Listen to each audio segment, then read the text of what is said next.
Why should we teach our children about implicit biases? In order to answer this question, first let's set the groundwork for how we will answer it with some more questions. What is racism?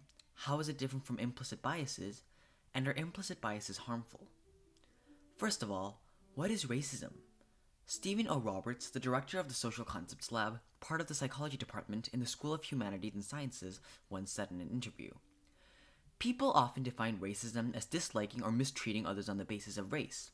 That definition is wrong," and goes on to say, "Racism is a system of advantage based on race.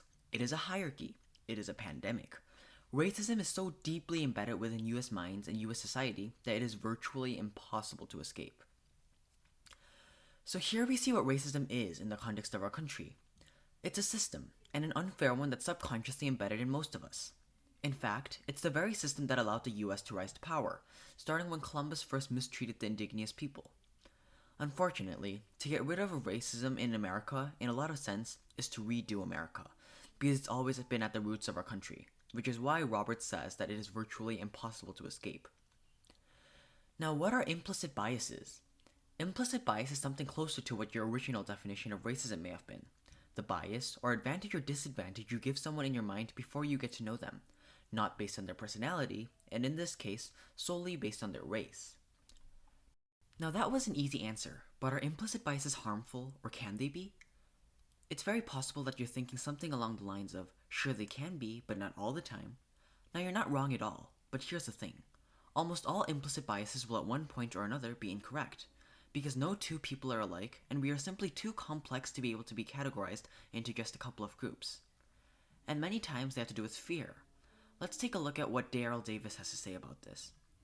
Davis gave a TED Talk titled, "Why I, as a Black Man, Attend KKK Rallies." I completely encourage you to go and watch the entire thing, but today we're only going to look at a part of it.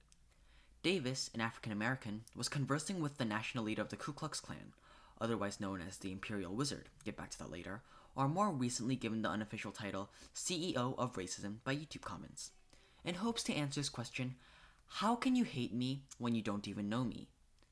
During their conversation, there was suddenly a loud and strange sound, and both parties immediately became defensive.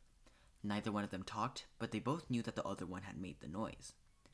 Davis talks about how he was ready to take the national leader and his bodyguard down, frightened for his and his secretary's life. Shortly after, they found out that the bucket with soda and ice they had prepared earlier to offer their guests a drink had caused the sound. The ice melted, and the sodas came tumbling down. But because of their implicit biases that caused them to fear each other, the second any strange noise was heard, they were both ready to fight each other. Davis goes on to say that ignorance breeds fear, which if left unchecked, will become hatred, which then leads to destruction. Do notice that he uses the word unchecked.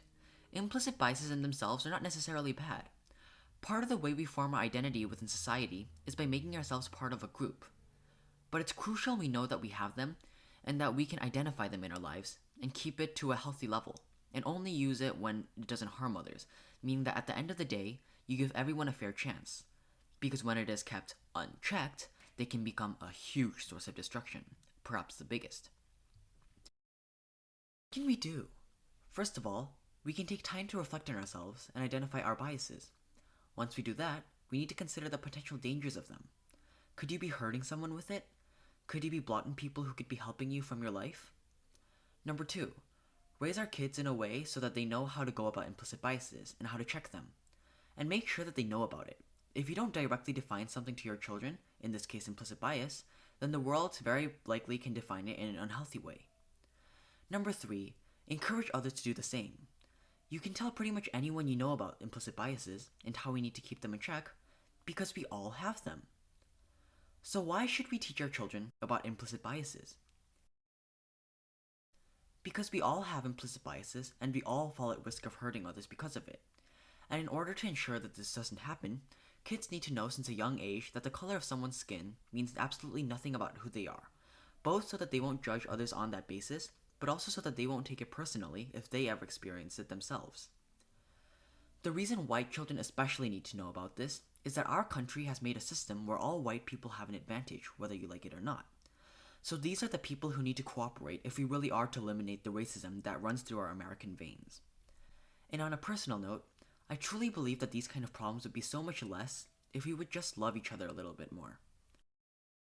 Thanks for watching, keep on loving, and God bless.